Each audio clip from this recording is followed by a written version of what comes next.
నమస్తే, welcome to JB TV. నేను సుష్మా. పందికోన కుక్క, చిరుత కుక్క క్రాస్ బీడ్ చేస్తే పుట్టింది పందికోన కుక్క. ఇవి మొరగవు, కానీ అటాక్ చేస్తే చిరుత దెబ్బే. ధర ఎంతంటే అవి సాదాసీదా సునకాలుగానే ఉంటాయి. అంతకుమించి విశ్వాసము ప్రదర్శిస్తాయి. అరుపులు వాటికి చేతకావు. అనుమానం వస్తే అమాంతం దాడి చేసి ప్రతాపం చూపిస్తాయి. గ్రామ సింహాల మాదిరిగా కనిపిస్తూ చిరుత రాజసాన్ని ప్రదర్శించే పందికోన సునకాలకు చాలా ప్రత్యేకతలున్నాయి. చిరుతపులితో క్రాస్ బీడింగ్ వల్ల కలిగిన సంతానంగా చెప్పే ఈ సునకాలు పోలీస్ శాఖలోనూ సేవలందిస్తున్నాయి. కర్నూలు జిల్లా పందికోన సునకాల ఖ్యాతి ఖండాంతరాలను దాటింది. మోగ జీవాలకు రక్షణగా, పంటలకు కాపలాగా ఉంటూ క్రూర మృగాలను సైతం తరిమేస్తాయి. పౌరుషానికి మారుపేరుగా నిలిచే ఈ సునకాలు పోలీస్ శాఖలో చేరి పలు కేసులను కూడా ఛేదించాయి. పౌరుషం, గాంభీర్యం, వేటాడే తత్వం వీటి సొంతం.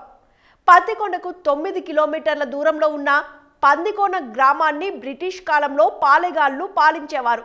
అప్పట్లో భారీ కొండల మధ్య ఉండే దట్టమైన అరణ్యం నుంచి చిరుతలు గ్రామంలోకి వస్తుండేవి. ఆ క్రమంలో గ్రామంలోని సత్రంలో ఓ చిరుత పులి ప్రసవించగా దానికి పుట్టిన మగ చిరుత ఆడకుక్కలతో కలిసి సంచరించేదట.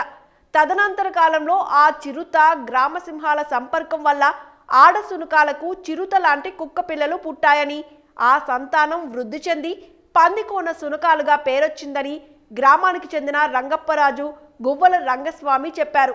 పశువులు, మేకలు, గొర్రెల మందలకు రక్షణగా గ్రామస్తులు పందికోన సునకాలను వినియోగిస్తున్నారు.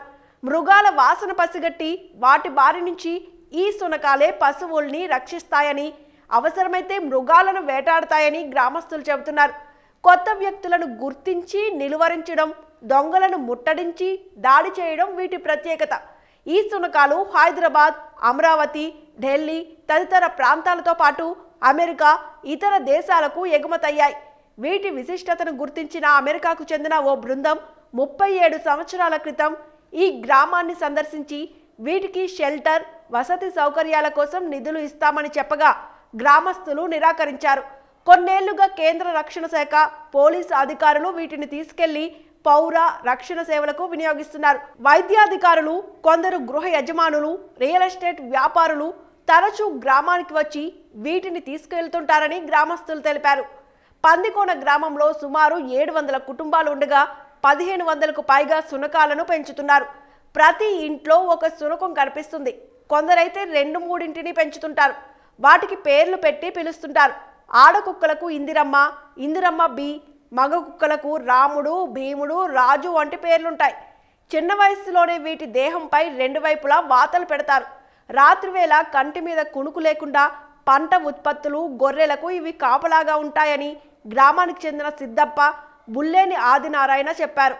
ఈ సునకాలు యజమానులు భుజించే ఆహారాన్నే తింటాయి. పప్పుతో కలిపిన అన్నం ఆరగిస్తాయి. జొన్న రొట్టెలు, చికెన్, మటన్ ఎంతో ప్రీతిగా తింటాయి. పంటల్ని నాశనం చేయడానికొచ్చే అడవి పందుల్ని వేటాడి భుజిస్తాయి. వీటి ధర 5,000 నుంచి ప్రారంభమవుతుంది. Hello everyone, please do subscribe to JB TV Telugu. Hi viewers, please subscribe JB TV Telugu. Please subscribe JB Telugu News channel. Hello everyone, I'm Neha Deshpande. Please subscribe to JB TV Telugu.